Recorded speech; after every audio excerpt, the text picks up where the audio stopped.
Hello, everybody. Welcome to the Mysterious Pals. My name is Chris, and this week, my buddy Jordan's here. Jordan, welcome to the show. How are you doing? I'm good. I welcome you to the show, Chris. How are you doing? Oh, that's very nice. It's the first time you ever did that. Finally. It's happened.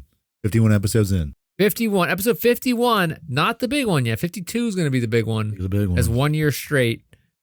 Welcome those who are listening to episode 51. Thank you for listening. Thank you for listening. Thank you for being here. Thank you for telling your friends. Thank you for telling send us to your parents. They might like us. Yep. Yeah, cool. That's cool. Yeah, they might think we're cute little boys. Well, yeah. At least one of us. Wink. I'll let you at home figure out who I mean by that. Anyway, Jordan, what did you do this week? How was your week? It's good. I found out I'm getting a dog. Very exciting. Poor little man. No, that's awesome. Dogs are amazing. Yeah. I wish part of me moving to a farmish thing, a farmland, is I always had visions of like, hey, how can I help dogs? Mm-hmm. And then you're like, man, it's a lot of work and a lot of liability to like do something with rescues and stuff like that. Foster them and stuff like that. It's such, and plus having little kids is a bad idea. Yeah. You know, I've had dogs my entire life. You know, having a dog is the greatest thing. The only thing is they don't live very long, which sucks. Yeah, inevitably you're just like, oh, that. Yeah, like dogs. That's the only thing that sucks about dogs is they don't live that long. Right. You have an awesome dog, you're like, well, best friend. Yeah. It sucks. And they're always trying to like. Yeah, partners come and go, you know? Yeah. Dogs. A nice loyal dog. Yeah. Literally never gonna like ever let you down. Yeah. That's the thing, man. I'm like, my partner, Kelly, are very excited. She kind of like trained a dog when she was growing up, but I've had dogs most of my, like through my childhood, but I never had to train one. You left to your parents. Yeah. It was one of those things like, we'll get a dog. We'll take care of it. And like, okay, yeah. No, you're not. And then, yeah. Like we take You're it like, out. where's my Cheerios? Yeah, we clean up after it, but never actually trained a dog. So yeah, well, it's terrified rough about that, especially because we might have to do crate training. That's all right. Do our schedules, which I'm like, crates are fine. Which I think is fine. Yeah, I think it's good. Just don't treat it as a punishment. No. Oh no, absolutely. It's not. like no. You pooped in the house. Go in your crate now. No, it wouldn't be like that. But it's like that period. It feels to be hard because like you'll hear it like crying or whimpering, and just be like, oh, you're gonna let it sleep in there at night. Yeah. Our dog sleeps in our bed. Eventually, I mean, that's eventually we want to get to that point. We want it to be able to like fawn on its own. But like those first couple, like, I don't know how long you're gonna hear like crying, whimpering. Well, like, and you got to get up and let them out. So yeah, they can learn how like, to potty train. I don't want to like hearing that noise of a dog, like sad. And it'll last 4 hours and it'll be in your bedroom. It hurts, man. I'm worried about that. Yeah, you'll be up late. It's just like having a baby. Yeah. I mean, it's kind of like having a baby. From what I understand, I slept the rest of it. But we're not here to talk about dogs. Congratulations. Thanks. I'm excited over the next couple weeks to hear about it. Yeah. As we go. Yeah, I'm excited to hear all of the fantastic tales of waking up at 2 a.m. to let him out to pee. Yeah. Waking up, stepping in pee. Yep. My dog is an idiot. And we have huge yard that he can just run around. He's really good now. You know, it's hard to get him to stay in the yard and like stay close to us, but he got the idea. He eats grass, rocks, sticks. He eats everything. Like deer poop, loves it. It's delicious. But sometimes if he eats too much grass or whatever, he eats that stuff, he gets sick. Yeah. And nothing worse than wake up in the middle of the night, stepping in a pile of dog puke. I've done that a couple times. So irritating. Yep. Yeah, I know. But I know he can't control it. Sure, yeah. You know, I'm not going to yell at him for it. I'm just like, dude. But once he got him trained, it's great. Yeah. It's going to be cool. He's always going to be happy to see you. Right. He's never going to be in a bad mood. He's always going to be like, dude, let's go. Let's play. He's always going to be ready to go. Stuff. And if you're like, I'm going to lay here, he's going to be like, I'm going to lay here too, dog. It's great. It's great. That's what dogs are amazing. If I could just get married, like if I could do it all over again. No. If I could do it all over again, I'd probably try to figure out a way to help more dogs because, you know, you see those stupid Sarah McLachlan commercials. And you're like, oh, man. Yeah, those are. That's the reason we got rid of cable, so we don't have to watch those anymore. Anyway, this week, I'm going to take us on a little ride. Okay. Are we on a merry-go-round? Oh, God. Don't get me started on that. Got a lot of flack for that one in this house. Tradition. It's tradition. Shut up. Tradition. Tradition, I'm going to... Stupid. Dumb. It's dumb tradition. Tradition's going to be dumb. You know what also is a tradition in the world? What's that? Yeah. Just think about it. You answer that in your head and don't say it out loud. When you were little, did you ever go on a treasure hunt? Think you're going to find treasure, buried treasure? I always wanted to, yeah. Yeah. I think we talked kind of about this before. Like the Goonies definitely maybe want to like go out and like find a cave and find some pirate treasure. Did you ever try to find like any like clues of a treasure? Like look for a treasure map, think you were going to find a treasure map somewhere? I was hoped I would. I never went looking for one.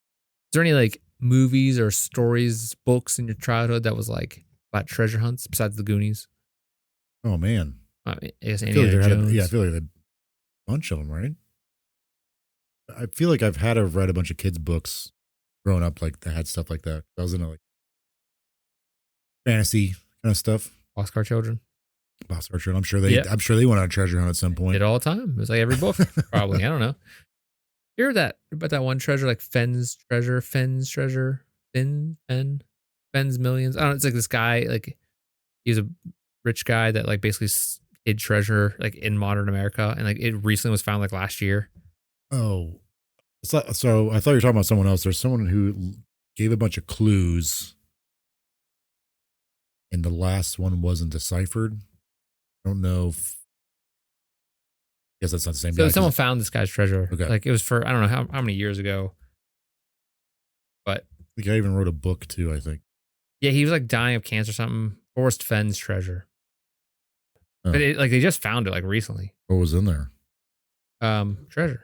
I mean, what treasure? You Gold idiot. jewels. He's an art dealer and author from Santa Fe, Mexico. Maybe that's what I'm thinking of. He hid it in the Rocky Mountains. It's someone that like they just found it. Like, well, I guess a couple years ago. Oh. But I mean, it was hidden for decades. The guy just hid it and like had clues and everything. I didn't think anyone found it. They just found it. Like, because everybody's like, it's not real. So that's a mystery that was found in the episode. Oh, actually. Thanks for tuning in. In 2010, he hit it. I thought it was like in the 90s. So he hit it in 2010. He was 80 years old, and someone found it. And he gave like a map and everything, and $1 million. Okay. Stuff worth $1 million. Anyway, that's not what this, but we're talking about treasure, but not Forrest Fenn's treasure because it's solved. That would have been a mystery, but someone found it. Okay. We're going to talk about one of the most famous treasure legends in American history. Not like the Confederate gold legend, which one day may talk about that. Okay. What are some treasures you know of from American history? Isn't like Oak Island supposed to have something? Yeah, that's a good one. We're not talking about that. What's the guy that jumped out of a plane? Oh, yeah. Cooper? Yeah, D.B. Cooper. D.B. Cooper? Well, he doesn't really have a treasure. He just like the stories. Yeah, like he had a lot of money that no one's found. I don't know how much money it actually was. A couple $100,000? Eh. It's just like $20 today. Inflation's crazy. Those are the two off the top of my head. I know yeah, there's definitely more I've heard of, but those are the only two I can think of. About a Dutchman, maybe a lost Dutchman, okay, or the lost Dutchman's gold mine. Did you ever hear about this? Nope. Hear about this? Nope. So the lost Dutchman's gold mine. We're gonna go for a little walk in the desert today to talk about the lost Dutchman's gold mine, which supposedly can be found in the Superstition Mountains in Arizona. Arizona. Correct. That's what they call it. Wait, what are the mountains called? Superstition Mountains. Superstition Mountains? You've never heard of the lost Dutchman's gold I mine? don't think so. Really? No. Well, this guy over here. I got my wrapped up in. Really hitched my wagon. Something good here, people. Go on. This legend is not merely a story of hidden treasure, but a complex narrative that intertwines history, culture, and geography of the American Southwest. The Lost Dutchman mine supposedly is nestled in the Superstition Mountains of Arizona, and it has never been found from what we know. The legend of the Lost Dutchman mine is deeply rooted into the history of the American Southwest, particularly in the mid to late 19th century, which is 1800s. a time marked by the westward expansion, mining booms, and the relentless pursuit of wealth by those crazy American people. This legend is said to originate with Jacob Waltz, a German immigrant known as the Dutchman, which a common term at the time was used for people from Germany. I didn't know that. That was it. Okay. Dutchman. It's not Dutch. Yeah. Weird. He's not from Holland, right? Yeah. As we know in previous episodes. Waltz was reputed to have discovered a rich vein of gold somewhere in the Superstition Mountains in the 1870s. Although this story, as I said, has multiple angles to it, multiple different twists and turns, just like a vein of gold. But I see what you did there. Yep. But it supposedly is in the Superstition Mountains. Some say that it was a vein of gold. Some say it was actually gold that had already been mined. Okay. And melted down, maybe. Some say it was ghostly gold or something. I got some good theories. So, sorry, what's his actual name again? Jacob Waltz. Okay. Do you know why it's called the Superstition Mountains? Nope. I didn't name it. Look her up. I'm sure someone along the way was like, "Oh, this." Marketing, probably. Marketing. You know, get more people out there. So, who was Jacob Waltz, the Dutchman? Waltz. Sorry, I keep saying Waltz. It's Waltz. Jacob Waltz was born in Germany around 1810, immigrated to the United States in the early 1840s. Like many immigrants at the time, Waltz was drawn to the West by the promise of land and opportunity. Yep, gold rush, baby. Yep. Land rush, gold rush, everything was happening around this time when it comes to that. Now, that's not to say we're lessening the impact of the Native American that the people were having on the Native Americans at the time. What was going on with them was terrible. So this is a story about this guy. So after spending some years prospecting in California, he eventually settled in Arizona. The legend suggests that Waltz discovered a fabulous rich gold mine in the Superstition Mountains, which he kept secret for most of his life. On his deathbed in 1891, Waltz reportedly revealed the mine's location to Julia Thomas, who was a neighbor who cared for him in his final days. That happens a lot when like people die. Like, hey, by the way, steal all my stuff. Yeah, you got this cool treasure. The guy's just dead. He's dying. Yeah, but he's losing his mind. He's just saying some weird stuff. Maybe when we're on our deathbed, we should do that to people. Like, here's a key. Here's a key. I don't know. In a map. In a map. There's buried gold out there, and have like my next generations of family trying to find it, like just messing with them. As I'm stuffed in there, they stuff me, you know. It'll be like tattooed on my back. They have to rip off my skin to get to it. They're fighting over my flabby back at the time. It just leads to like a sewer or something like. Yeah. Like I have them go through like a sewer and like into like just gross stuff, and like at the end is just a picture of me flicking them off, like, haha, I gotcha. Idiots. Yeah. I would never. I never loved you. Yeah. I gotta make sure this doesn't make it on YouTube. You're all a mistake. Julia Thomas, the one who was caring for Waltz in his final days, who's a neighbor, heard the story about the location of the mine. Along with others who heard the story, embarked on numerous expeditions to find the mine, but were never successful. So Julia Thomas never successful finding this mine. So obviously, this guy didn't tell her correct directions, or it wasn't real. So what is the Superstition Mountains? They are located east of Phoenix, Arizona. They're rugged and remote and steeped in Native American lore, and has long been considered a place of mystery and danger. The Pima and Apache tribes believed the mountains were guarded by supernatural forces, and the region was named Superstition by early Spanish explorers who were weary of a treacherous terrain and ominous reputation. Yeah. Is that what you found in your search? I stopped looking. I gave Okay. up. I thought it was in here, but I didn't know if I actually wrote Okay. it down. That's why I didn't want to say yes, and I thought you would just tell me. Okay. Because I was going to skip this part if you told me, but you didn't. So thanks for the help. The harsh environment of the Superstition Mountains, characterized by sheer cliffs, deep canyons, and scorching desert heat, adds to the legend. So it's not only is this like true, not true type of thing, we're not really sure, but like the area is also pretty dangerous. Yeah. For many different reasons. I mean, there are people who still go out and look for this. Still. Yeah, oh yeah. It's like there's a community of people that go out and look for this thing. I think there's people that move to a certain part of Arizona to look for this. Jeez. Just because they're like their entire life is spent like thinking about this treasure and they move there. They're like, I can find it. There's like entire groups on Facebook and all kind of stuff. I like was researching like, oh my God, this is deep. Like there's people still actively looking for this daily basis. Researching. I watched a thing on YouTube, like a documentary that was, I guess, shot by the History Channel. I think part of it was on YouTube or something. I can't remember where I saw it. I may have saw it on History Channel's website. I can't remember. Anyway, I watched it. I may have saw it on Netflix or something, but it was about like, oh, there's people that move to these small towns around Arizona, around the Superstition Mountains to like look for this crap. And like they have like books and like, there's been books. It's crazy. There's been stories and books and just folklore. Well, then nothing's there. No one's found anything yet. Yeah, but consider like looking for a hole that goes into a mine. And not only that, like how far down is it? Right. Like maybe you've done it covered in 100 feet. It's like 300 feet down. All right, now we're going to go into some early expeditions and claims.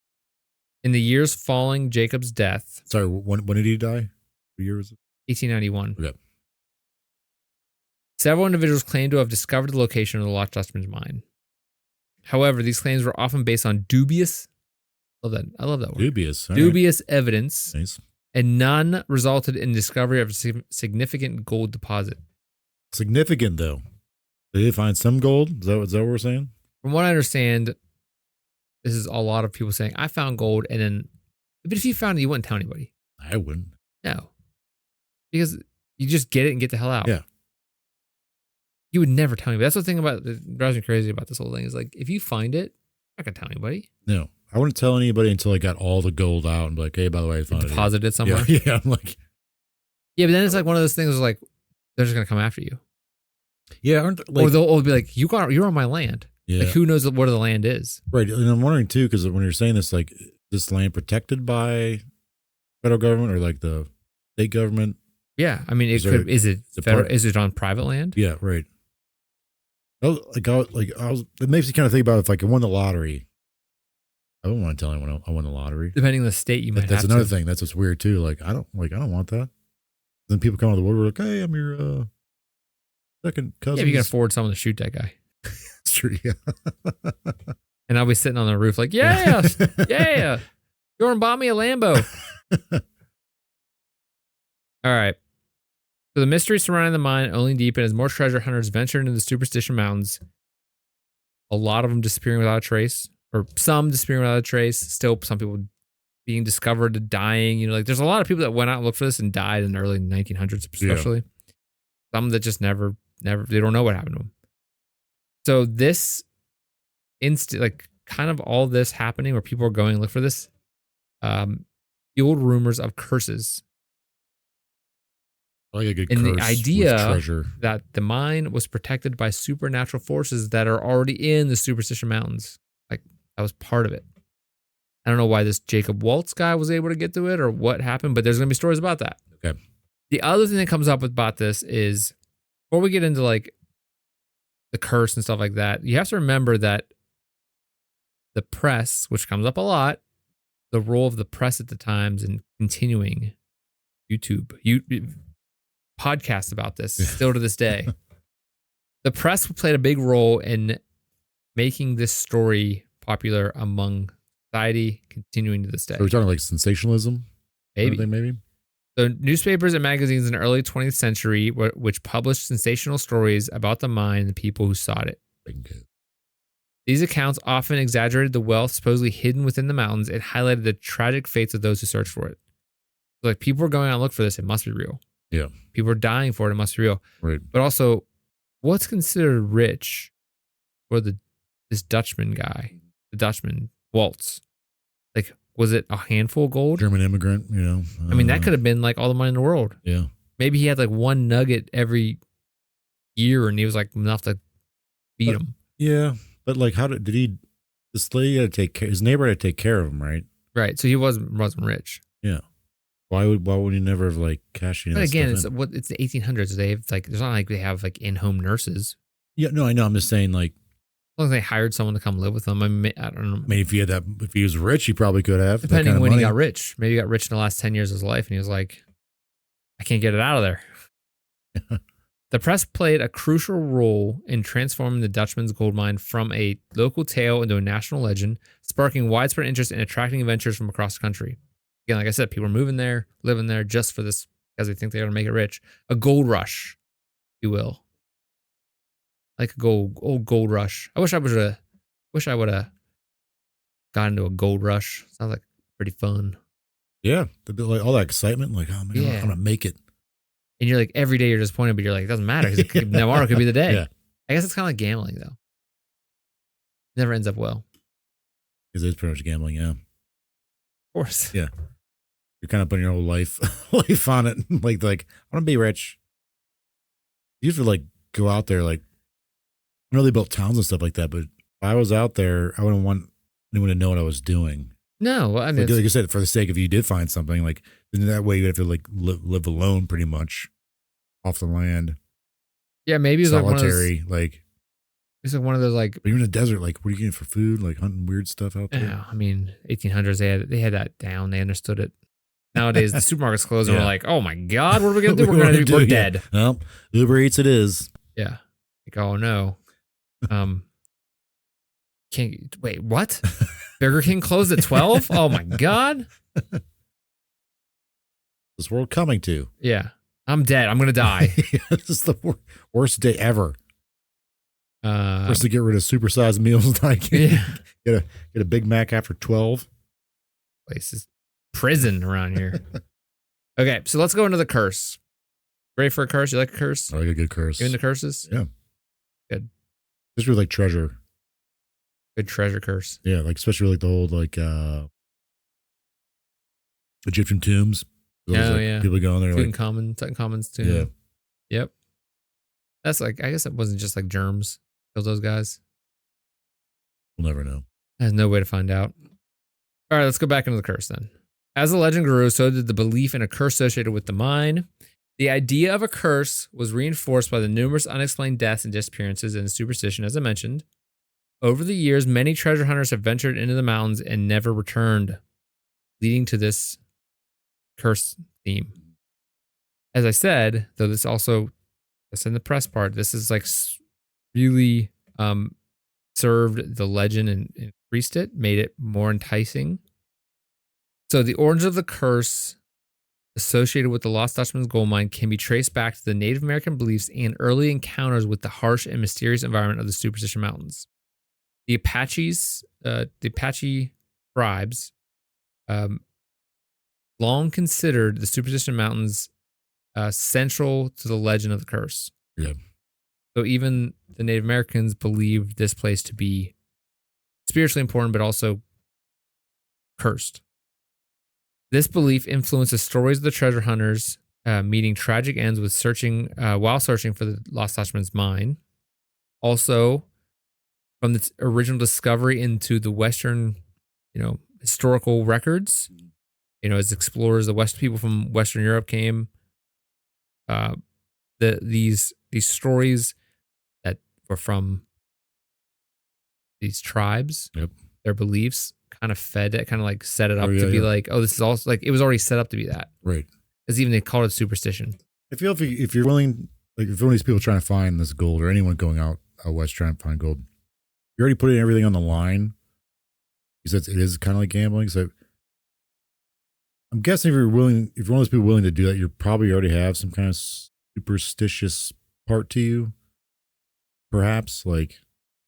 Also, your daily life might be so terrible that because I mean, right, as an immigrant, you're like, well, what else do I have to do? I'm going to either live in this cramped city, work in a factory, or I can head out. It's not like you have student loans to worry about or a mortgage. You got to survive and I didn't find gold today. That means maybe if I find gold today because I wore my socks weird or something dumb like that, Yeah. Okay. I got you. Yeah. Superstition. Yeah. Yeah.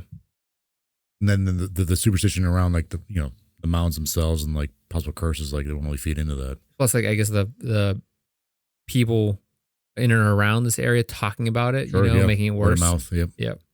There's also the idea of this place called the Massacre Grounds All right.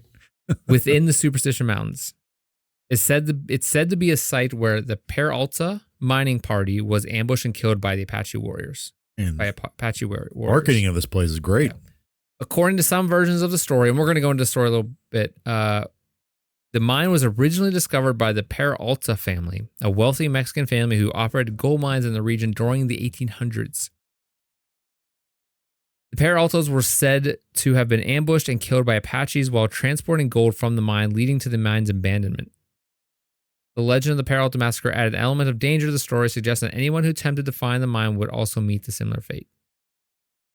The event, whether historical or apocryphal, I don't know what that means, is often cited as the beginning of the curse. So the bloodshed and betrayal associated with the site are thought to have cursed the land and ensuring that no one would ever benefit from the gold. Interesting. So it's kind of like one of those things where like, don't come here because like we're trying to, there's a massacre here. Yeah. There's a curse on it. Right. Because then you're like running out there and then in the middle of the night trying to find it.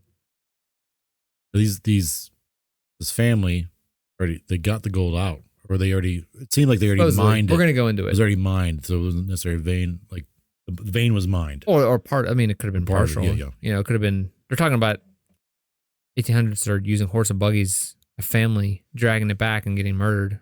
Apache warriors probably didn't leave it there. There was their gold. It was on their land. Yeah. They would probably put it back. That type of thing. We're going to go into that more because it's going to come up, like, spins on that. Okay. The curse has often been linked to many mysterious deaths, disappearances, and accidents that have occurred in the Superstition Mountains over the years, particularly among those who are searching for the Lost Dutchman mine. There's a couple notable ones. Adolf Ruth, one of the most famous cases associated with the curse, is that of... Well, his curse is his first name. Yeah, but this is the 1800s. Yeah. Yeah. Okay. Well, I mean, it's not like it's afterwards. Yeah, that's true. I'm sure it's a very popular name up until someone messed it up. One knucklehead. Yeah. Give him a little noogie.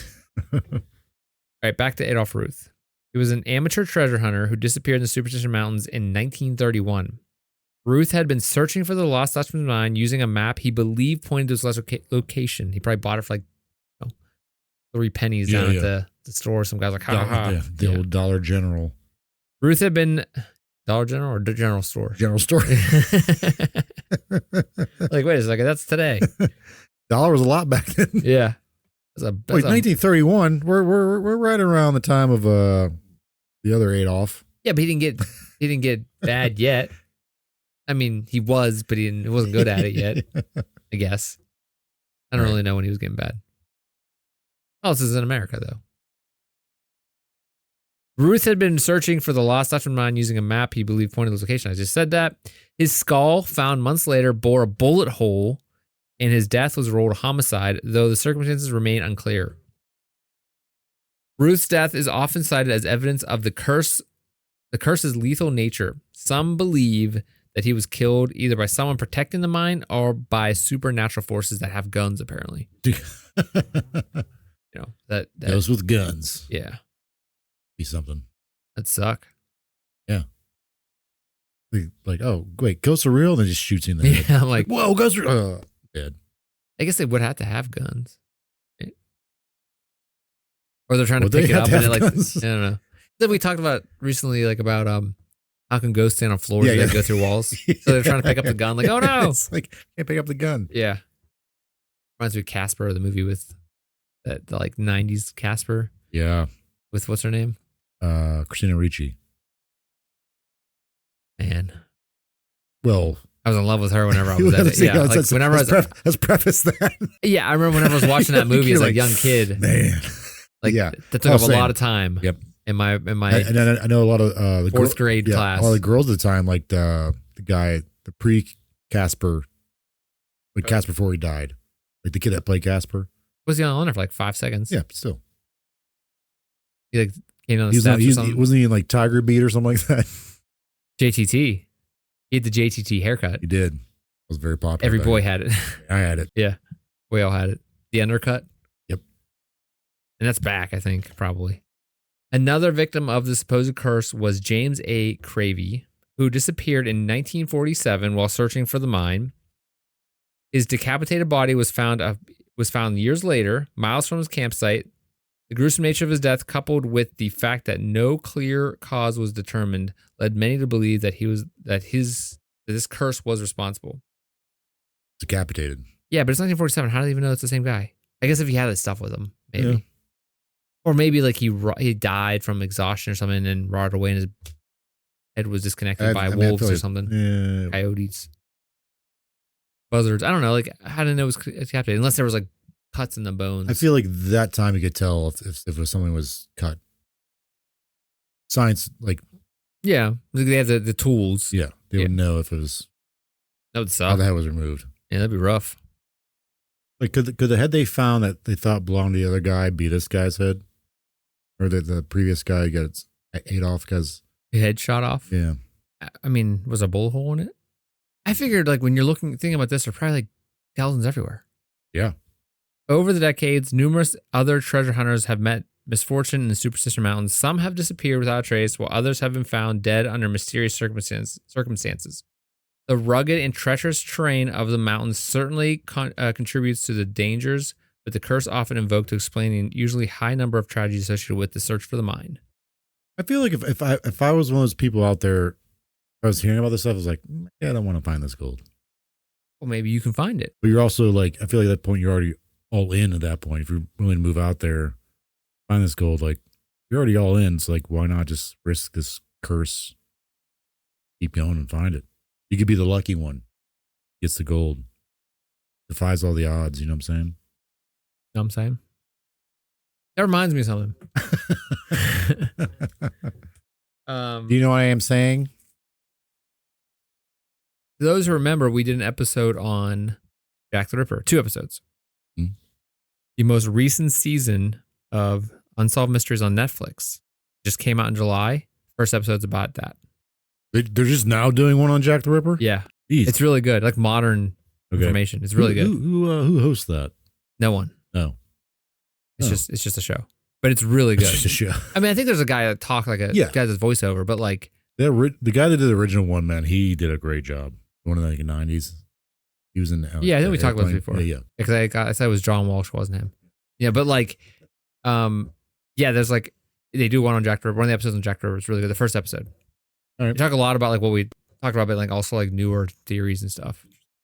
Some twists and twisty turns. What a twist. Yeah. All right, so let's go over some notable expeditions throughout history. Over the years, there are some notable expeditions that have been launched in search of the Lost Dutchman's gold mine. Some of the most famous include Adolf Ruth, which we talked about. Barry Storm was in the 1940s. Barry Storm, a writer and treasure hunter, claimed to have found the mine in the 1940s, but was unable to produce any gold. His book, Thunder God's Gold, helped to popularize the legend and inspired further searches. So he might have been one of the ones that's like, I'm just going to write a book about it, and that's going to be the gold. It's going to be like the jeans companies that made all the money off. Right. With a name like that and a book title like that, like. Yeah, Barry Storm. Barry Storm? That's probably fake. Did you hear about that? That's definitely fake. Did you hear about that guy that he's the Guinness Book of World Records for the lowest note sung by a human? And it's like so low that people can't hear it. We're unable to hear it. So low? It's such a low octave. They say you sing the brown note. It's like deeper, like people can't hear it. He sings so low. All right. It's insane. His name's something Storm, I think. But okay. Hold on. The name is like it's Terry Storm. Tim Storms. Tim Storms. American bass singer and composer, holds the Guinness World Records for the lowest note ever sung by a human at G7, which is 8 octaves below the lowest G on a piano. So humans can't hear this? No. Yeah, it looks rad. What are they? You can actually hear it. It's insane. Well, we're not going to listen to it right now, but What do they use to pick that up? I mean, electrical equipment. Right, but like Electrical sound recording. Because you can see that something's being. Sure, you can see, yeah, you just can't hear it. Yeah. Idiot. Okay, how about Tom Collenborn, 1970s to 2000s? These names, man, are ridiculous. Tom Collenborn, a historian and expert on the Superstition Mountains, spent decades researching legend and conducting searches. Although he never found the mine, his work contributed significantly to the understanding of the legend and history of the region. So he's more of a historian of the region and was like, I'm going to look for this mine. All right. There are also many failed attempts to locate the mine, obviously, as we mentioned. However, the search still continues. Modern treasure hunters have employed advanced technology, including satellite imagery, ground-penetrating radar, and metal detectors in the quest to find the mine. However, this terrain and lack of like actual directions, like a map or anything, makes it extremely difficult. But people still are trying to find it. Like, there's like no even close location. It's like, it's in the Superstition Mountains. That's all they really know. And you're looking for like literally a hole. What mountain range is this? It's pretty big. Over 100 years. Find something. I mean, or nothing. Oh, yeah. There is, I mean, more likely there's nothing out there. That's what I think, yeah. Or if someone found it, they just took it and left.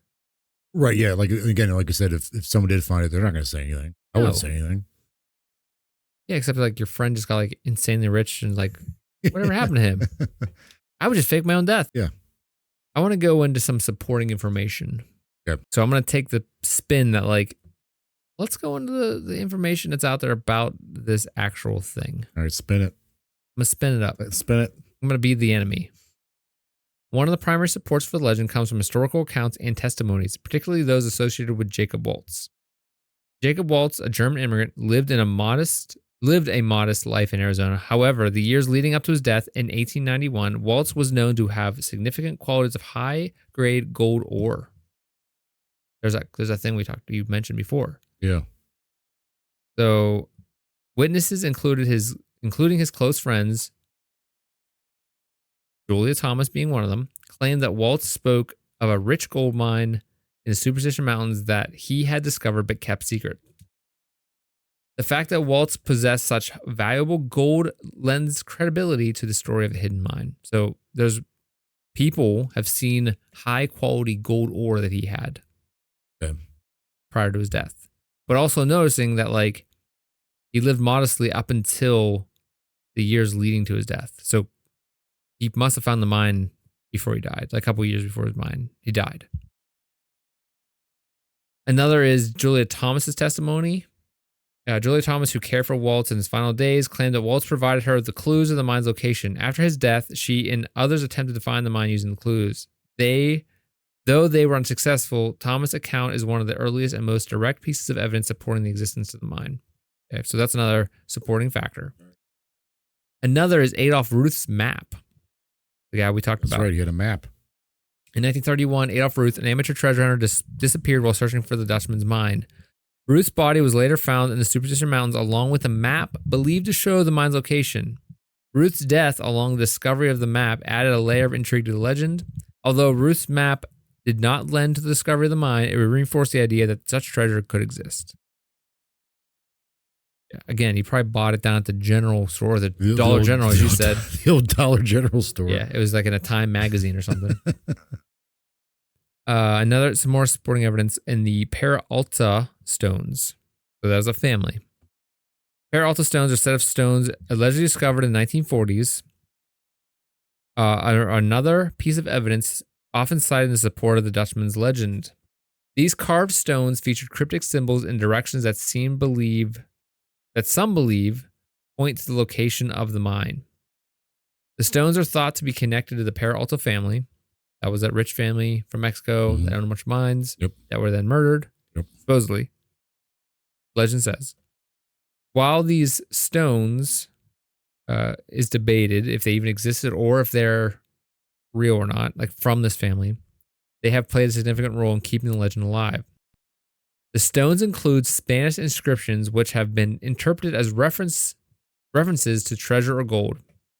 If genuine, these inscriptions could suggest that the stones were created by someone with knowledge of the mine or treasure. Although if it was his mine, but then they found it, and supposedly they're from Mexico, so that makes sense. Right. Okay. Other evidence includes some geological evidence. The Superstition Mountains are known to contain mineral deposits, including gold-bearing ore. The geological fact makes it plausible that a rich vein of gold could have been discovered and mined by someone like Jacob Waltz. Some treasure hunters and geologists have reported finding indicators of previous mining activity in the region, such as old tools, abandoned shafts, or tailings piles. That's just how they pull out of the mine and they put it somewhere.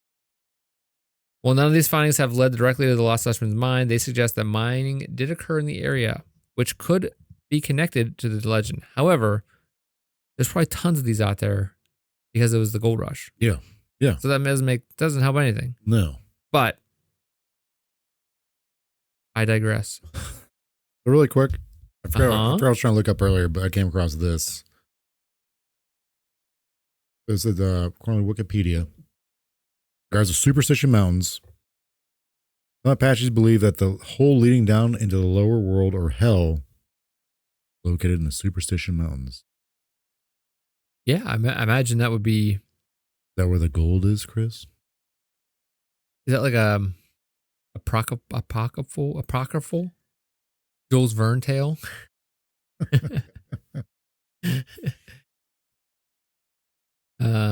Like gold always, like being greedy leads to death. Maybe. To hell. Yeah. You know, that type of thing. Sounds about right. Unless you're on TikTok, probably, or an influencer, right? Let's see. I got two more here from my supporting evidence. The persistence of Native American legends and settler folklore also support the existence of the mine, at least in the cultural imagination. The Apache people who have lived in the region for centuries have long regarded the Superstition Mountains as sacred. All right. Which is probably why they're fiercely protected. Yes. Yeah. Yeah. According to the Apache legend, the mountains are home to a powerful deity who guards against intruders. The stories of the guarded treasure and cursed lands have been intertwined with the legend of the Lost Dutchman's mine, suggesting that the idea of hidden wealth in the mountain predates European settlement. Makes sense. Yeah, yeah. I mean, maybe they made gold stuff to give to the deity. Maybe the deity gave them gold, and that's why they thought it's, why they protect it, and what they thought there's a deity there because they're getting gold. Yeah, that makes total sense. I don't know what they do with the gold, though. I don't know if they're in that society. Maybe they're not supposed to touch it. I don't know. The legend of the Lost Dutchman mine fits into the broader pattern of treasure legends in the American Southwest. Similar stories of hidden gold, lost mines, and buried treasure are common in the region's folklore, reflecting the hopes and fears of those who lived during the gold rushes and the westward expansion. Yeah, like it could be like from an outsider of someone coming there, not familiar with the natives or like the Apaches, like superstition and the unknown would feed into that, like fear or like that lore of these are cursed mountains or something bad will happen to you. I can see that, like not knowing anything about this culture. Right. Especially if you're coming in there and you're like, if they're fiercely protecting it. Right. Yeah, sure. And it's like, well, what are they protecting? Yeah. Well, it's because they're sacred land. But like, at that time, the Western Europe probably like, well, they have to be protecting something. Yeah. A value. Right. Like we value gold. They must value gold too. So but they're protecting it because it's their sacred land, which may be hard for people to believe back then. And then my last piece of supporting evidence, Jacob Waltz's deathbed confession, as recounted by Julia Thomas, is one of the most compelling pieces of evidence supporting the mine's existence. That's a little flimsy, but according to Thomas, Waltz provided specific clues about the mine's location, describing landmarks and terrain features that treasure hunters continue to search for. While these clues have been difficult to interpret, they have kept the search for the mine alive for over a century. Didn't she go? She was searched too, but I mean, but she goes. Supposedly, she was handed clues and and was like, "Here's how you find it." Didn't find anything because he might not have been. Back then, did they even know how to draw maps? Like that type of thing. The facts that Waltz kept the mine secret until his death has contributed to the legend's mystique. His reluctance to share the location combined with his apparent wealth suggests that he believed the mine was significant value. So again, he started to show people gold late in his life. People know draw maps. He might not have drawn. So I mean, yeah. Here's some clues on how to get there. Here's how I got there. You know, we have dads. Probably vague. We have grandpas and dads. We know, like, go past this. Yeah. Make a right. Turn down there. Before we had GPS, my dad trying to tell me where to get somewhere. I'm like, I don't know what you just said. Stop it. Go past the bush. Make a left. So what do you think's going on? Do you think do you think there's actual gold out there? No. I mean, I think there's. Do you think this the story? No, I don't think I found anything. Think they would have found it by now? Yes, if it was real, yeah. Because you're saying they're using like GPS and like GPS, or you said they're using like GPR or ground penetrating radar. Yeah. Like, I don't know. I mean, they are using imagery from satellites and stuff. So we found something by now. I think the big thing is like this land. Well, someone already did find it. Yeah, it's definitely possible. I think the issue is like it's so vast, and there's so many. Because it's like steep hills and stuff. There's so many places things could be held. But you have to consider like an old elderly man trying to get there. Yeah. Maybe people aren't thinking like, okay, here's this house. Here's an elderly man. That's how fast he moves. How far can he get within a certain amount of time before he needs to take a nap? Yeah. Get some apple juice or something. Get some apple Take his juice. pills. I don't know. I need my zinc. Yeah. All right. So you don't think it's real? No. Let's go into some theory. Do it. These are the most popular theories behind the legend of the Dutchman's mine. Now, do you want the crazy first? Because I have two different sections on this. The crazy, like insane ones that are like definitely true, or do you want the one that are like most common, like probably? Crazy. You never disappoint, do you? Here are some of the most insane and crazy theories surrounding the Lost Dutchman's gold mine. Are you ready? I'm ready. Paid for the whole seat, but you're only going to need the edge for this one. I'm excited. I got goosebumps. What do you think the first one is? Well, you already did like a possible ghosts shooting people. I didn't say that. You said that.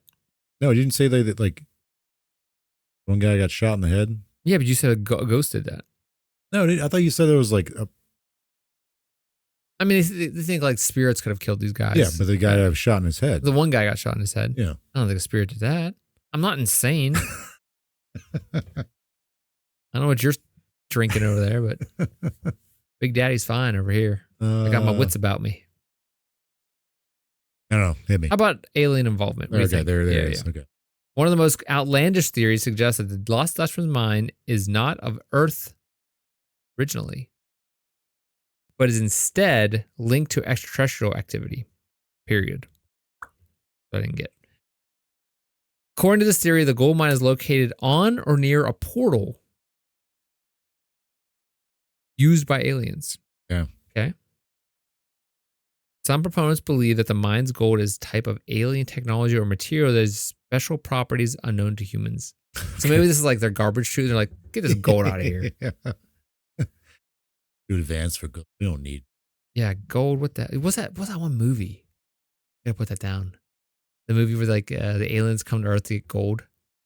Wait, what? Cowboys and Aliens. Oh, you remember that? I know I've seen it. It's a comic book, I think. Yeah. The movie with Harrison Ford and Craig. They came to get gold? That's what they wanted. Really? The entire thing was they were taking gold. I remember that. Because it was like, cowboy times. Yeah. They were just here to get gold. Like they were mining gold.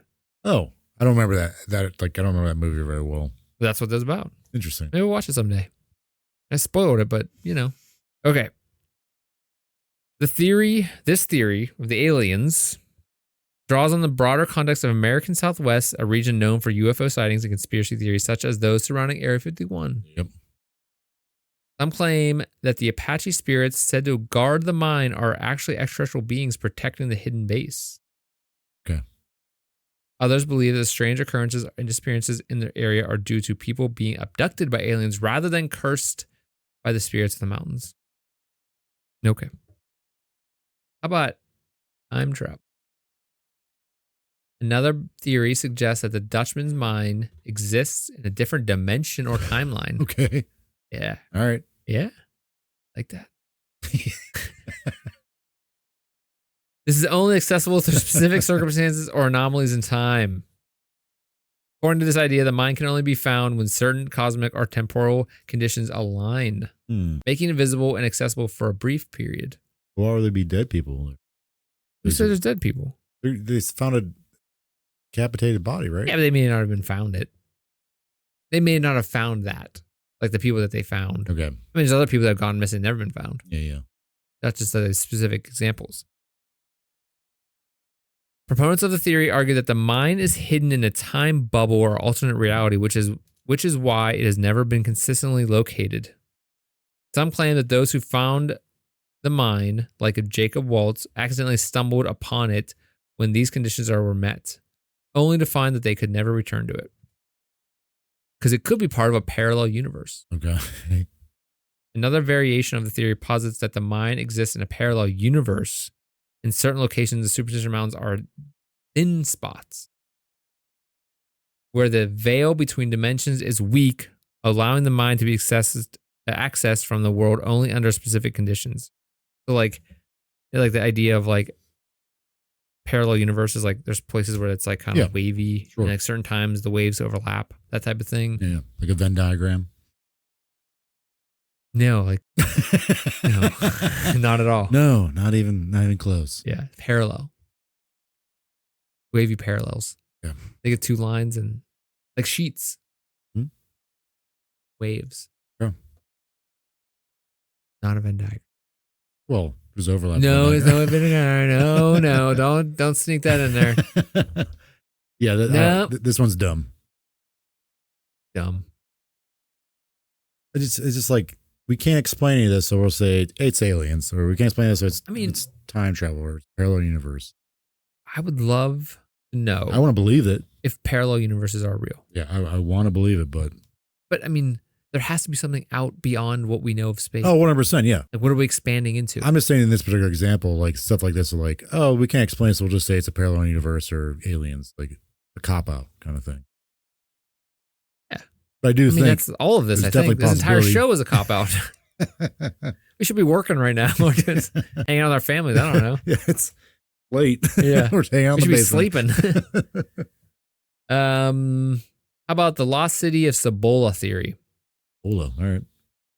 The Lost Dutchman mine has been linked to to the legend of the 7 cities of gold, particularly the fabled city of Cibola. According to this theory, the mine is not just simple gold deposit, but the remnants of an ancient city of immense wealth, hidden deep within the Superstition Mountains. The theory suggests that the mine is part of an extensive underground city or complex built by advanced civilization that predates European contact. Yeah, you like that? The gold and treasure hidden there is said to be remains of a once great civilization. All right. Yeah, this is one of 7. Correct. Yeah, that sounds pretty cool. Again, yeah. You said you wanted the crazy ones first. Yeah. No, it's good. It's good.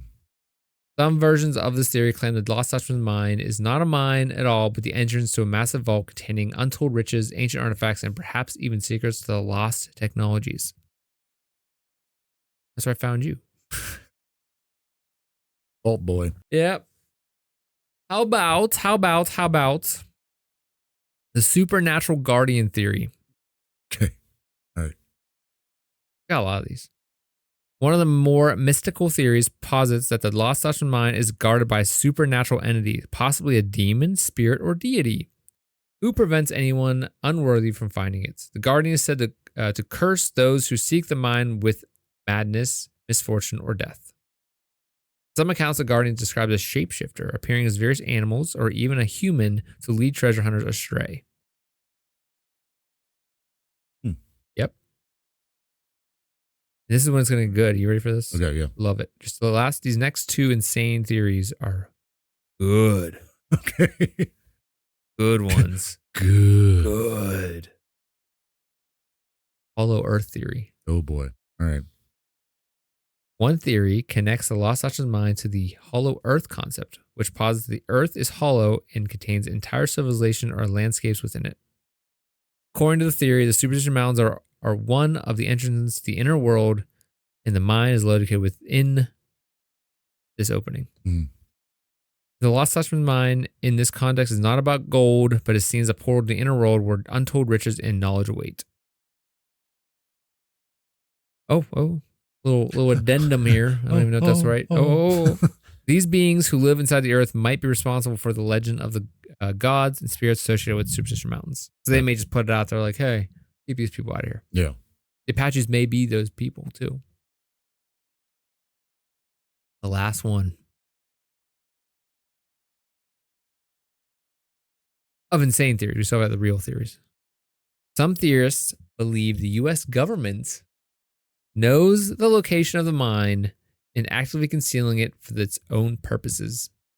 The theory suggests that the mine is either being used for secret experiments or has been closed off to prevent the public from accessing whatever secrets might be inside. Okay. Some version of theory suggests the Superstition Mountains are used for covert military operations, or that the mine contains resources or technology that the government is exploiting. I mean, resources thing, yeah. There could be all kinds of like minerals down there that use them, maybe. Yeah. I mean, that'd be a big operation, though. Sure, yeah. I feel like people would see that happening. It's kind of like what that, we're thinking about like, what's that thing happened in Russia? The people frozen. The war? No, the people that are frozen. Oh, Dyatlov Pass. The Dyatlov Pass. Yeah. Kind of like that, like when we talked about the missile, the blows Party your clothes missile. off. Yeah. Now it blows your clothes off and You you get treasure. gold. Yeah. I was thinking about that when we were talking about last week. We were talking about the dancing plague. Missile that blows your clothes off and makes you dance. Makes it dance. Yeah. Nope. Others claim the mine is connected to national security in some way, perhaps containing materials, crucial advanced weaponry, or alien technology. Pants off, dance off. What's that? Missile that blows your pants off, you dance. Pants off, dance off. Sure.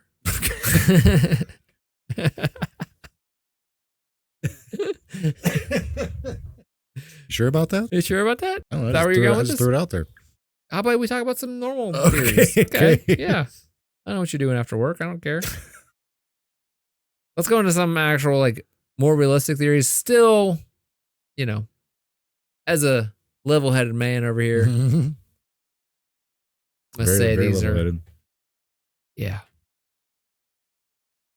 One of the most enduring theories connects the Lost Dutchman mine to the Peralta family, who was a family of Mexican miners from the 19th century.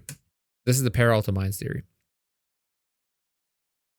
So according to this theory, the Peraltas discovered the rich gold veins in the Superstition Mountains and conducted secretive mining operations. Their endeavors allegedly culminated in a massive gold extraction expedition in 1848, during which they were ambushed by Apache warriors, leading to the massacre of the mining party and the concealment of the mine's location. Some historical documents suggesting the presence of Mexican mining activities in the region during the early to mid 18th century, 1800s. However, concrete evidence linking the Peralta family to extensive mining and superstition is sparse. So this is saying there were mining operations, but there's no like direct, there's not a lot of information that says that the family was part of that. Yeah.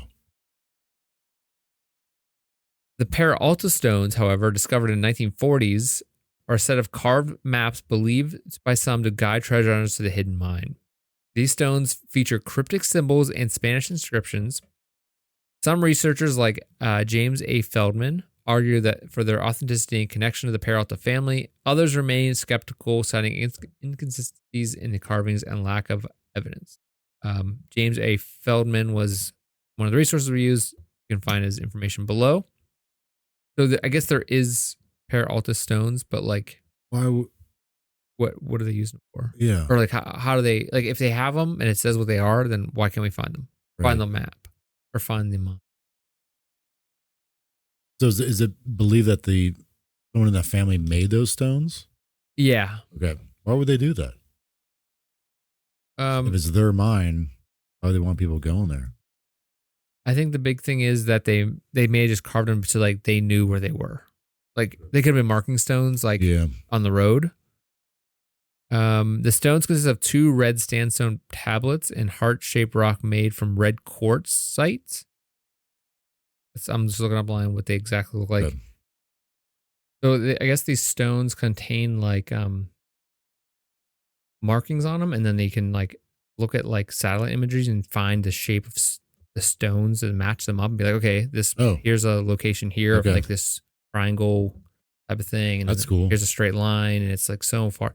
Like I guess that's how they kind of match them up. Yeah, it's weird. Other people say, oh, they're in the Arizona Museum of Natural History, so in Mesa, Arizona. So they are around. They're not completely made up. It's something. It seems like they're like a little like maybe some guy made these in his garage in the mid 1900s, that type of thing. Yeah. Let's go back to the next theory, which is the Jesuit treasurer theory. Another compelling theory posits that Jesuit priests, during their missionary activities in the 17th and 18th centuries, discovered and covertly mined rich gold deposits in the American Southwest. Anticipating their expulsion by the Spanish crown in 1767, they allegedly concealed the vast treasures within the Superstition Mountains, including what would become known as the Lost Dutchman's mine. The Jesuits were known for their extensive missionary work and occasionally involvement in mining to fund their endeavors. There's a historian named Jack Purcell discusses instances of the Jesuit mining operations in his comprehensive study of missionary activities. Numerous Native American legends and settler tales reference hidden Jesuit treasures guarded by spiritual forces. These narratives, which, while rich in cultural value, lack some kind of substantial evidence or something that points to that this is true. So there are no mining records from the Jesuit groups that said that this is true. However, the Spanish crown regulated and restricted clergy involvement in mining, casting doubt on the large-scale mining. So I was gonna say, like, I'm familiar with Jesuits, but the idea of them getting involved in mining, that's something I never heard before. There's a lot of records of that, like weird. In different parts of like South America. Like they would come in, set up shop, and like somehow mine, like to get money. Yeah, I guess I just like some stories about that. Okay. I'm not then you're coming off the top of my head right now. Okay. I may be just an idiot, but I know I've watched. There's an episode of what's that show called with Josh Gates, Discovery Unknown or Destination Unknown, one of those, whatever the show is. Okay. And he actually does like goes to like South America to some Jesuit ruins, and it was like supposedly there was like a gold mine there. Oh, everything. Oh, another is Dr. Thorne's mine theory. Another one of our theories. Dr. Abraham Thorne, a U.S. Army physician stationed at Fort McDowell in 1860s, is central to the theory, and his accounts were documented by historian T.E. Glover. Dr. Thorne provided medical aid to Apache tribes who, in gratitude, blindfolded him and led him to the clandestine gold-rich location within the superstitions. Allowed to take as much ore as he could carry, Dr. Thorne was unable to relocate the site afterwards. Dr. Thorne's recounting of the guided expedition provides a direct, although singular, testimony to the hidden gold sources. His descriptions, however, align with certain geographical features of the Superstition Mountains. So this guy was in the 1860s. This happened though. He was just lucky enough to be chosen. No, he was helping Apache warriors as a physician. Okay. So he was like healing them or helping them out. The Apache protective attitude towards the sacred lands and resources lends credibility to the notion of them possessing knowledge of secretive mine-rich sites. All right. And kind of plays into like, they probably wanted to pay him back for the help if this was true. Yeah. And so they may have done that. They might keep it secretive. Right. And that's why they blindfolded him in and out. Okay. I'm getting down with that. Another theory is the pit mine theory. Contrary to traditional mining involving extensive tunnels, the pit mine theory suggests the Lost Dutchman's mine was open pit operation. Giving erosion and geological shifts over time, such a mine could easily have been concealed by natural processes. And this one's like, one kind of makes a little sense because they're like, do you hear about all the stories recently over the last few years about them finding a lot of cities in the rainforest and stuff? No. With using LiDAR. And they're just like, all of a sudden they're flying these planes and drones over the rainforest, and like all this crap is popping up. Like, wait, what's LiDAR? LiDAR is the idea of it, like, it's a imaging technique where it shoots light out and light bounces back and it collects it, and it can make really, really good images, really good models. Like my LiDAR's on the new iPhones. It shoots. That's how you can make 3D models with it, like 3D scanning, and self-driving vehicles use it. Or basically, it just builds a 3D map, and it just uses the light to do it. So they're flying over all these areas in the rainforest and be like, "Oh, look, that's not just a mountain. That's like a step pyramid." And like they're finding all these like cities now all of a sudden because like they'd grown over, and that's how they're learning a lot more about that's like nuts. Yeah, they're learning a lot more about like, you know, the groups and the mines and stuff, and like, oh, they didn't actually, like, they had entire cities down here we didn't see for years, because when you walk past it, you're like, that's just a mountain. But when you fly over and have a 3D image of it, you're like, oh my god, that's, if that tree wasn't, if all those trees weren't there, we would see that it's like an actual temple. That's cool. Yeah. Dang, man. You see that LiDAR? That's cool. Yeah. Okay, what was I doing here? Studies by geologists indicate that there was presence of surface level gold deposits within the superstitions. Like, people found it, like, some of that stuff actually gets to the top. I don't know how much, maybe little bits here and there. These findings support the plausibility of small scale pit mining existing historically. The pit mining is just dig down. However, the lack of structural remains and substantial mining infrastructure remnants aligns with the notion of a surface mine that left minimal enduring traces. So surface mines typically yield less gold, however, compared to the deep vein mining methods, which conflicts with counts of the mine's richness. Again, richness is like a sliding scale. Like richness, because this one guy in the 1800s could have been like, like I said, like a big chunk of gold and that's it. Or a couple, that could have served him the rest of his life. So maybe it's more one of those things. If it was a pit mine. Yeah. He may have just dug 2 shovels and been like, look, it's gold. And then like, that's it. I'm done. My last theory is the idea of a mythical mine. A faction of researchers argues that the Lost Dutchman mine is a product of a myth making with no basis in reality. Viewpoints suggest that tales of Jacob Waltz wealth stem from alternative sources such as high grading from existing mines or fabrications to captivate the imagination of settlers and adventurers. Historian Susan M. Browning critically examines this inconsistencies in the various narratives surrounding the mine, highlighting the lack of verifiable evidence. During the late 19th century, sensational tales of hidden treasures were common, often serving to attract migration and investment into burgeoning territories. Yeah. While skepticism is warranted due to the lack of concrete evidence, dismissing the legend entirely overlooks the cultural and historical factors that sustain such narratives. So, I don't know. It seems like the Lost Dutchman's gold may have been like, we can get a bunch of people to move here. Yeah. Or a bunch of tourists to come here. This, like, tell us, we have this dying guy.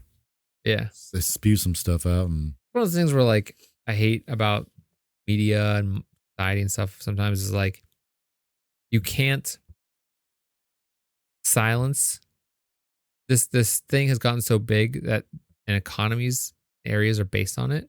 Like, you can't shut this down because you're going to be getting all these people out of work. It's like, you can't like, you can't make certain things an industry. Right. You can't, I hate this with like, YouTube, where you can't make it illegal to basically make videos of your kid playing with toys and then make money off of it, because look how many parents are going to be out of work. Yeah. You're taking money out of our kids' mouths. It's like, well, you're also not, exploiting your kids. You're exploiting your kids. Yeah. So it might be one of those things where like, we can't say it's fake now, because then you're going to be all these people that their livelihood or, relies on it. Right. That seems most likely.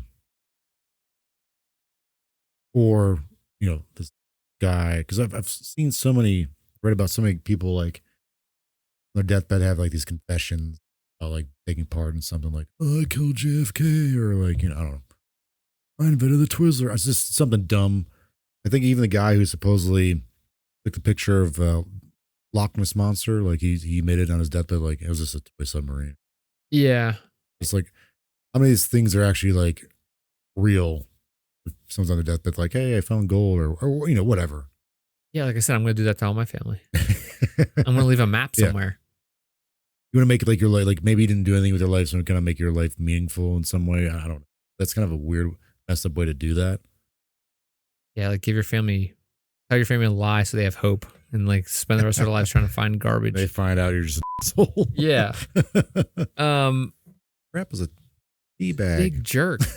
I spent my entire life looking for this crap, millions of dollars. Yeah, so I'm gonna say either that, like this guy just made it up. He might have been out of his mind at that point, or it's like very much a mix of like sensationalism propaganda to like get people to move out west and establish settlements there and get the economy going. Sensationalist thing, like, hey, gold's never been found. I think it's like another one of those things, like the City Slickers. You ever see that movie? Both of them are. Billy Crystal. Yeah, Never seen it. But yeah, they find the same thing. They come across a map and like, I think they live in New York. Like, we're going out west to find this gold. Did they find it? The first one, I don't. The first one, I think they're just out there on like a cattle drive. The second one is called Legend of Curly's Gold. They find it? Really? Or just like the gold they found was the friends they made along the way. Patrick Swayze came in and round kicked them. Yeah. But they banned dancing. It's kind of like Without a Paddle. You ever see Without a Paddle? No, the people, I don't like the people. Seth Green. Yeah, I don't like those people. Not the same thing. No, they're fine. I've seen parts of it. Someday we'll have to watch it. No, thank you. A whole season of gold. I think you're right. I mean, it seems like I don't know. It might be a combination of things, like with the airships. It's like the media got involved. You have a town leadership that wants to like grow a town, with tourism. Sure. You have like people that are bored and want something to do with their lives. You have the people that really want to find gold. You want people like that are still like, even since 1800s, are still living in the gold rush idea and are like, I know it's out here. I'm going to find it. Like that kind of like. Well, it goes back to like you're saying, the gambling thing. Like what does Vegas do? Like, yeah, it pushes that promise or the possibility of it's changing like, your life for the better forever. I think like the luck is like the allure. Just one, I made one little mistake, one wrong twist or whatever. Sure. Wasn't Vegas made from people gold mining? The whole idea of Vegas is like mining town that just kind of exploded. Well, like the mob is what made Vegas. I'm saying, but like the reason, the original. I have no idea. I don't know. Oh, Jordan. Wait, who all is in or that movie? I'm thinking of a different one. Seth Green. I like him because he does Matthew Lillard. He was in SLC Punk. And what? SLC Punk movie. Oh wait, was he in the Scooby Doo movies? Yes. Okay. He's Shaggy. All right. Yeah. Okay. That's how you know him. And Scream. I never saw it. I don't think. No, I was thinking a different movie then. What's his name?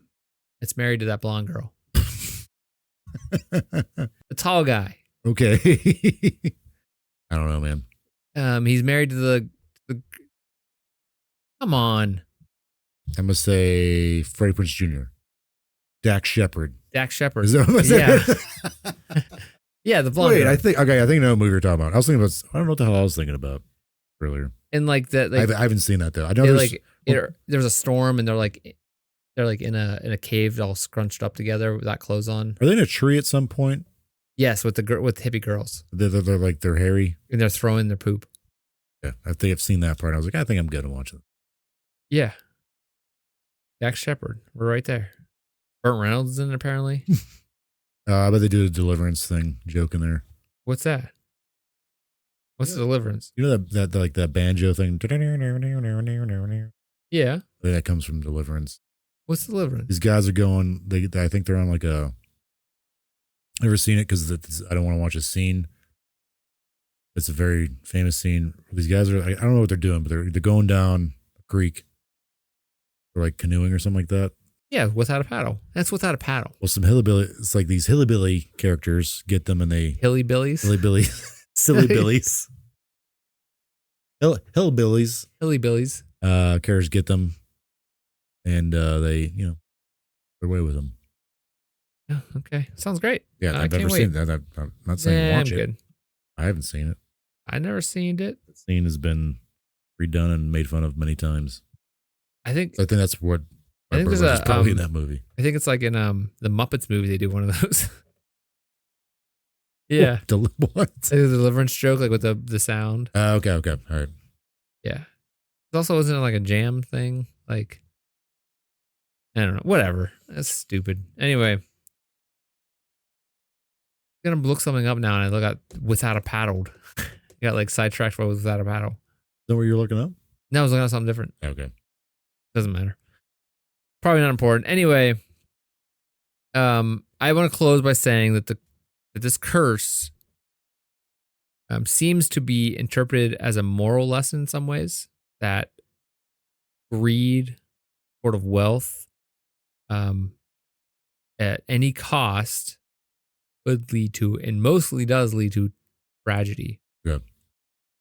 So this story may just serve as a cautionary tale. Like, there's probably gold out there, but if you go out there, you're probably going to die. So don't go out there. And so maybe Jacob Waltz, the gold here, or the treasure he left was to Julia Roberts, or whatever her name Julia was. Roberts. Julia Roberts, Darren Brockovich. Yeah. Maybe what she left, Julia Thomas, what he left was like his house. And she's like, oh, we can make up the story and make some money off selling, maps, something. Oh, yeah. Maybe something like that. Yeah. But like maybe. Tourist trap kind of thing. And again, it goes back to the city wanting to grow, that type of thing. I don't know. It seems like that's like the most likely is a tourism thing. And a bunch of other things getting jumbled up. The press, Sure. the gold rush at the time. I guess we'll never know. Yeah, I feel like a lot of these that we talk about, it could be like a moral kind of thing. Yeah. Couple moral guys here talking to you through your eardrums or in your face eyes. Guys. Anyway, Jordan, thank you for coming along with me. Thanks for this treasure hunt, Chris. Yeah. The treasure hunt is always the friends you meet along the way. I could think of no one else I want to be, laying dead in the desert with than you. A bullet in the head. And yeah. Leg, face cut off or whatever. By a ghost. Yeah. Or in another dimension. Yeah, right. Venn diagrams. For those out there listening, if you're still listening, thank you for being here. That's the key if you're actually still here. If you're listening to us, you can also watch us on YouTube. If you're watching us on YouTube, you can also listen to us in any podcast platform that you have on your phone or on your computer. We are on most of them, if not all of them. If you would like to get in contact with us, maybe ask questions, send an email, give us some critiques, whatever, you can email us at mysteriousPalsonline@gmail.com. You can find us on any a lot of the social media stuff, such as Instagram, X, Facebook, Threads. And those can all the links can be found in the show notes, or you can just go to mysteriousPals.com. All the stuff is there. All of our episodes are there. All of our research is there. We also want to thank Bethlehem for their use of their music, which I probably got to start saying at the top of the show. They're working on a new album. We say that every episode that we've mentioned them. 50 episodes in, they still. Well, I think they just now released a sample song they're working on. Well, there's a link to their stuff below, so please go listen to them. In any case, we will see you next week. Same mysterious time, same mysterious place, same mysterious pals. And thank you again, Jordan. Thank you, Chris. We'll see you next time. Good night. Bye-bye.